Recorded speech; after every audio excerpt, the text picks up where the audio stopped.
The Supreme Court is a co-equal branch of government. Its wisdom is deep, its authority is real. But its members, like the President and the Vice President, are also impeachable officers. With full respect to the Constitution, in defense of institutional balance, and in the name of the Filipino people, the House of Representatives has filed a motion for reconsideration before the Supreme Court. This is not an act of defiance. It is an act of duty. We do not challenge the authority of the court. We seek only to preserve the rightful role of the House, the voice of the people, in the process of accountability. Let us be clear. The Constitution says the House of Representatives shall have the exclusive power to initiate all cases of impeachment. That power is not shared, not subject to pre-approval, and not conditional. Yet, in GR number 278353, the Supreme Court ruled otherwise, based on a misreading of facts and a retroactive imposition of the new rules.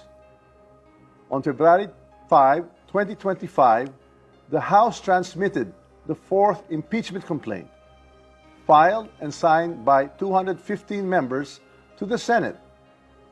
Only after this transmittal did we archive the earlier three complaints. The sequence matters. It proves there was only one valid initiation, not four. Even the court's own precedent, Francisco versus House, supports this. Only one impeachment can be initiated, and that initiation begins with a one-third endorsement or a referral. That is exactly what the House did. The court also said the Vice President was denied due process because she was not furnished a copy or given a chance to respond. But nowhere in the Constitution is that required before transmittal. In fact, in all past impeachments, the trial and the right to be heard take place in the Senate. To invent new rules now and apply them retroactively is not just unfair, it is constitutionally suspect. Let me say this with candor. A government of laws cannot allow any branch to become the judge of its own accountability.